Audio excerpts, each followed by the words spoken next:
My name is Heather, and my mother-in-law is Sharon.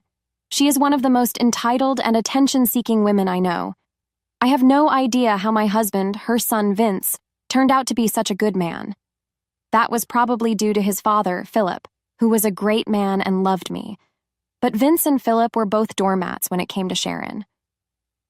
Why can't I wear a white dress to your wedding? I am the mother of the bride and should get some attention too. Why do you have to be so selfish and hog the limelight? I should be allowed to wear what I want. That's what my mother-in-law said to me when I vetoed the white wedding dress she was going to wear at my wedding. Sharon had a habit of sabotaging people's big days to get the limelight on herself. When people criticized her, she started to cry and victimized herself so that she is forgiven. Yes, she is a narcissist, but she refuses to get checked. Vince and Philip ignore her because they think it's less drama that way. So Sharon got a free pass to harass me and everyone else in her life. After sabotaging my big days and relationship milestones, she was now attempting to wear a white, sparkly wedding dress to my wedding to Vince. Yes, it was from a bridal boutique, and yes, she actually bought that thing without consulting anyone.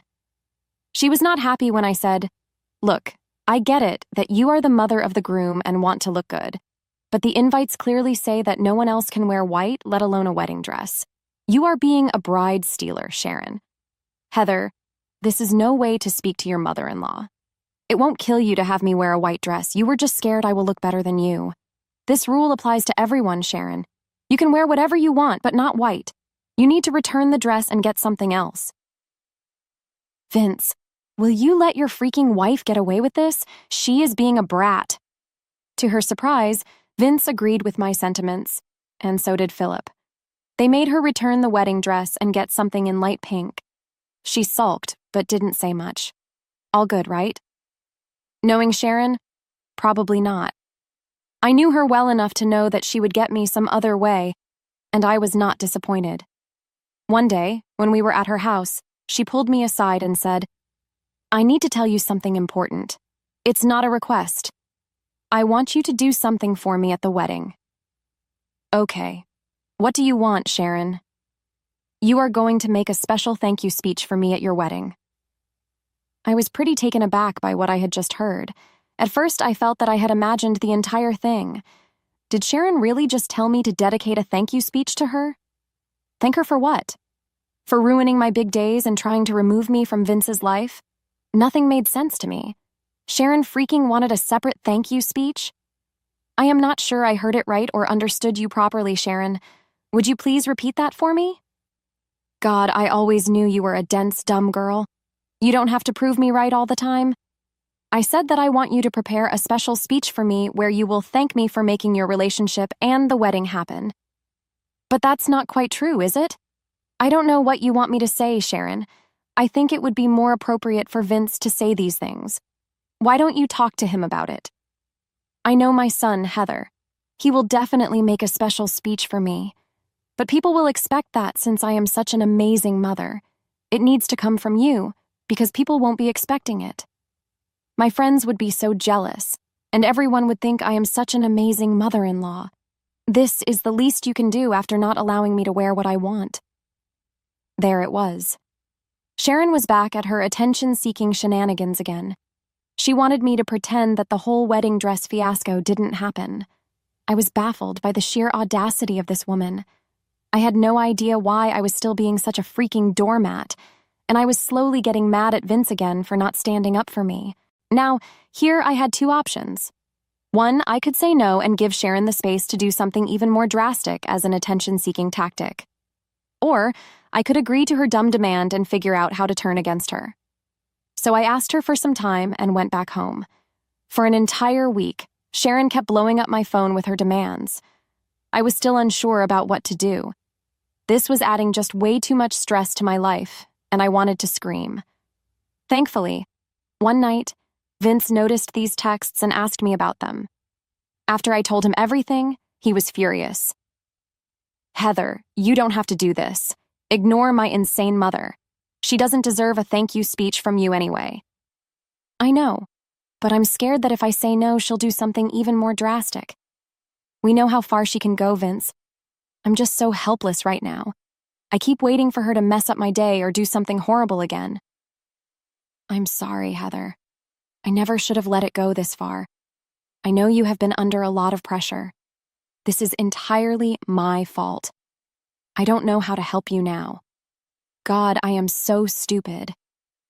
I keep thinking she'll change. She won't change, Vince. She needs help, and she needs to understand that we won't be doormats to her again. I think I will go ahead with the speech she wants so badly. No, Heather. You don't have to lie about my mom being awesome. This is just disrespectful to you. Who said I am going to lie? Vince looked at me confused but soon realized what I was playing at. He asked me to explain, and I did. I was a little scared that he would get offended or tell me to change my mind, but he just looked amused and told me to go ahead with it. We discussed Sharon a little more and came to a decision. I informed Sharon that I would make a thank you speech for her.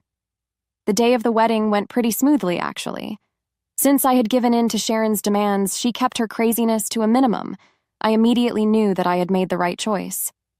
She was really looking forward to the speech, after which her attention-seeking behavior would start right back. The reception came to a close with the speeches. Vince did his speech and didn't mention Sharon at all. She looked a little annoyed and surprised at that. But when I started the speech, she looked hopeful. I thanked everyone in my life and made a romantic speech about Vince. Sharon looked bored through it all, while the others cried. Then came the best part. Sharon was excited because she knew that this was her time to shine. I said, "So now that I have gotten over all the good parts, I will be talking about some unpleasant but important parts of my life with Vince. Sharon has specifically requested me to put this part where I thank her for everything. Like a good daughter-in-law, I decided to grant her this demand." I could see Sharon's face turning sour at what I just said. She could already tell that this speech wasn't going to be something that would bring her positive attention. Instead of making her feel like a celebrity, I would be airing out all the ridiculous stuff she has done to me over the years. Sharon was looking around, trying to find a way to stop me from saying what I would be saying. But there was nothing she could do. Philip actually held her in place and discreetly told her to behave herself. He knew what I was going to do and supported me wholeheartedly. So I continued with my speech. I said, "Sharon and I met when I was still in high school. I was then just a teenager who was very impressionable and also wanted people to like me. I went to meet her with a hopeful attitude because I truly wanted to be a part of her family. Imagine my surprise when she ignored me the whole evening and told me that her son would drop me within a month. You could also imagine her fury when she found out that her prediction didn't come true. I kept coming around the house because, unlike her, Philip welcomed me with open arms. To be honest, I was sad that Sharon didn't like me. I really wanted her to like me. I did my best to make it up to her, but nothing worked. Instead, as the years passed, Sharon turned into the mother-in-law from hell. She became this attention-seeking woman who was out to destroy my life and make herself be the victim. I almost wanted to say no when Sharon demanded a thank you speech, but then I realized that I have a lot of things to be thankful for. So, Sharon, here it is. Sharon, thank you for hiding Vince's car keys and pretending to be sick on our first anniversary. Thank you for fat-shaming me on my graduation and calling me an ugly pig. Thank you for trying to make Vince dump me when I couldn't get into my dream college. Thank you for faking an accident when Vince and I had our 5th anniversary. Thank you for insulting me and making me cry in front of my friends at my college graduation. Thank you for trapping Vince by faking a heart attack when we were about to go on our Hawaii trip. Thank you for hiding my engagement ring and praising yourself for miraculously finding it back. Thank you for destroying the cake at my engagement party, and yes, I have proof you did it. Thank you for trying to wear an expensive wedding dress to my wedding because you wanted to look better than me. Well, want to know why I'm thanking you? It's very simple, Sharon. Every time you hurt me and made my day all about yourself, I understood how vain and shallow you are. Dealing with me made me learn to be patient and grow a thick skin. Your antics made me see how weak you are as a person and how strong I am to tolerate you. And all these actions over the years finally made my dear husband Vince decide to cut you off for good. I wouldn't have gotten rid of you if you hadn't been so damn obvious that you will continue this behavior. So, thank you, Sharon. Thank you for finally helping yourself out of my life. I said that and closed my speech. All the guests were shocked, while some looked pissed. I'm sure most of them already knew about Sharon's attention-seeking behavior, but didn't think it would be this bad. And the fact that neither Philip nor Vince protested also said a lot about what is true and what is not. People were looking at her with a disgusted look on their faces. Most family members were shaking their heads because they knew about her antics already. Sharon found herself smack dab in the middle of the room being judged by people silently. After a few seconds, she couldn't take it anymore, and her real demon self came out. She stood up and started to shout at me. She said, "You witch! How could you humiliate me at my son's wedding like this? How could you do this, just how you stole my attention on my special days and ruined all the milestones in my life? If you can do it, why can't I? Besides, you asked for this, Sharon. You told me to thank you, and so I did. Lies. These are all lies, people. She is lying to all of you guys. She's just an attention-seeking witch who hates me. All she said were lies. She is trying to ruin my reputation. My guests already didn't believe a word that she was saying. My friends and even some of my colleagues knew about her antics, and some have seen it in person. Other family members already knew her well, and some have been her victims in the past.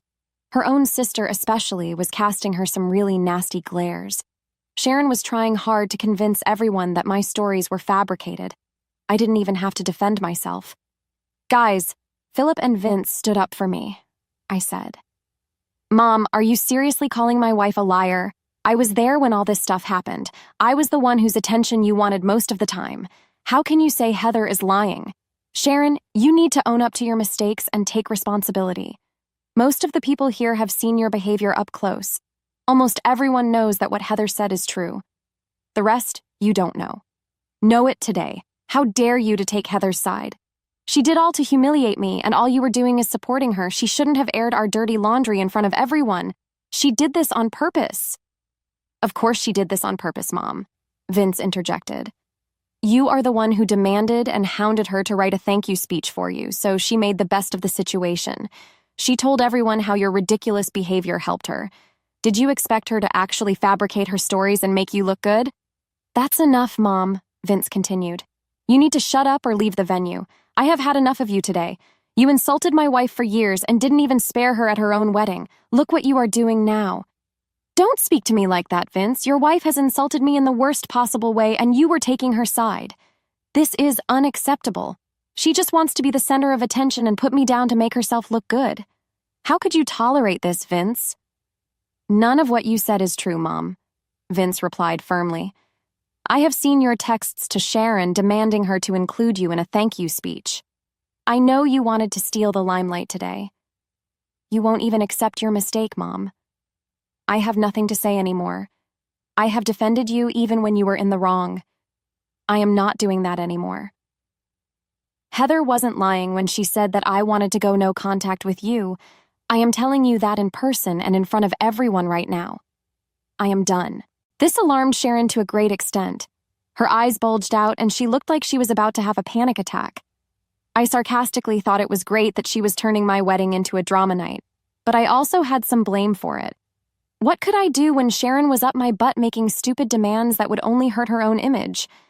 Not that people didn't know her real face, but still, Sharon herself brought okay this spectacle.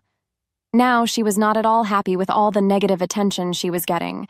You win some, you lose some, I guess. Sharon won the attention but lost her dignity and her son in the process. She was still delusional, of course. She said, Vince, you can't just say things like that without meaning it. It's hurtful and horrible. And I am not saying this to hurt you, Mom, Vince replied. I'm serious about this. I can't tolerate your drama anymore. I am done with you after today. I don't want any contact with you, and if anyone tries to convince me otherwise, they will be blocked too. Vince, don't make rash decisions like that. You can't stop talking to me. I'm your mother. You can't be so ungrateful and abandon me. Oh God, it's not even a full day since you were married, and Heather has already taken you away from me. Everyone, are you seeing this? Can you see what a master manipulator Heather is? There it was, the same again, blaming me for all the drama my dear mother-in-law brought into her own life. For years, I put up with her horrible behavior because I thought that there was no other way. But now, I had my husband's full support in cutting her toxic presence out of our lives. This knowledge made me feel at least a little better about my situation.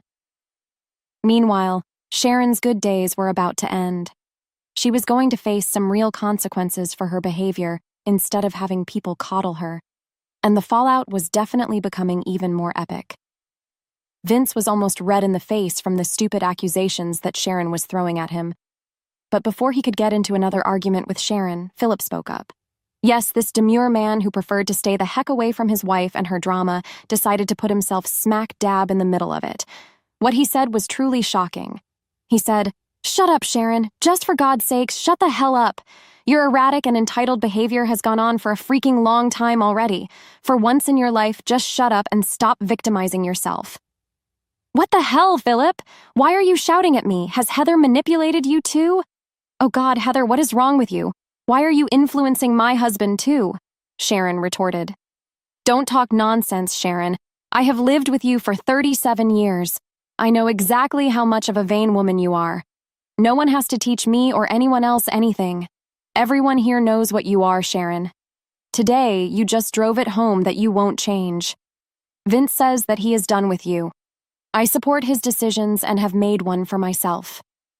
What? What are you talking about, Philip? I am going to leave you too. I will be filing for divorce. This is enough drama for one lifetime. I don't want any part of it anymore. You will be seeing divorce papers from me very soon, and you will be vacating my home within this month. Sharon couldn't believe what she was hearing. In one night and within a few minutes, she had lost both her son and her husband. She had in no universe ever imagined it happening. Narcissists rarely think that people will ever abandon them. This woman was all kinds of insane.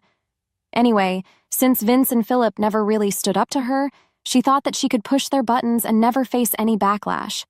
Well, she was wrong again. My husband already proved that he had a spine of steel, and now Sharon's husband showed it too. Sharon finally realized that she had messed up big time. At first, she couldn't believe Philip's words. She said, "You want to leave me over that witch, Heather? Over a stupid freaking speech? Are you insane, Philip?" No, I am not insane, Sharon. You are the insane one here. I have given you multiple chances over the years to amend your behavior and change yourself. I have lost friends and family because of your selfish and entitled behavior, but I will not tolerate this anymore. I won't lose my only freaking son and my daughter-in-law because of you. Philip, you were not thinking straight. All I wanted was some validation that Heather wants me in her life and is thankful for my support in her relationship. I promise I won't ever do it again. Do it. Heather, Heather, Heather, this is all I hear from you, Sharon. All you do is blame Heather for your freaking mistakes. You want to portray this as a one-time thing. You want to say that Heather is the one who intentionally spoiled your image. Okay then, let me prove you wrong. Everyone here who knows us, would you like to remind my crazy, soon-to-be ex-wife here of any stories you have about her behavior? I wasn't mad at all. This was the wedding of the century. Almost all my guests who knew Sharon had something or the other to say about her. Yes, they all had some crazy stories where Sharon intentionally sabotaged their big days or exposed her attention-seeking behavior. Family members had the worst stories, of course. I was slowly realizing why the extended family never kept much contact with Philip and Sharon, or even Vince. They only resumed contact with me and Vince after we got into a relationship. Turns out, they were tired of having to deal with Sharon's behavior, so they decided to stay away. Hell, even Sharon's own friends, whom she made me forcefully invite, had some bizarre stories about her sabotaging behavior. Everyone had a field day reminding Sharon about what she had done. She was overwhelmed and started to cry and apologize to everyone. Philip said to Sharon, "Now, do you have any more doubt about why I'm leaving you?" "Philip, please. I know I have done some horrible things in life, but I will change. Please don't do something so drastic. Vince, please ask your father to consider your poor mother." "You are not some poor mother, Mom. And no, I support Dad completely, so I am not going to make him change his mind. You are on your own." Sharon was stuck apologizing to the crowd while also begging and pleading with both Vince and Philip for forgiveness. The guests were disgusted at her antics. She even tried to ask me for forgiveness, but I just moved away from her. In the end, everyone's words became too humiliating for Sharon to handle, so she cried and ran out of the venue. No one went after her. After her departure, our party continued as usual.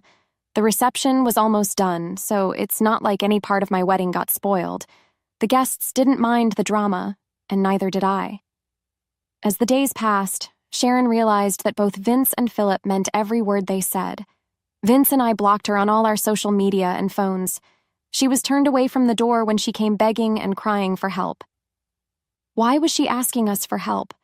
Well, as Philip said, he was divorcing Sharon and making her homeless. The house belonged to him because it was a part of his inheritance, so it was not a marital asset. Philip and Sharon both had jobs, so there is no case for alimony either.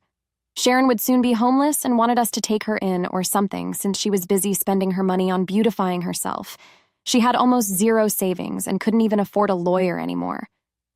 That made me chuckle a little when I remembered how she always put me down for dressing and living plainly.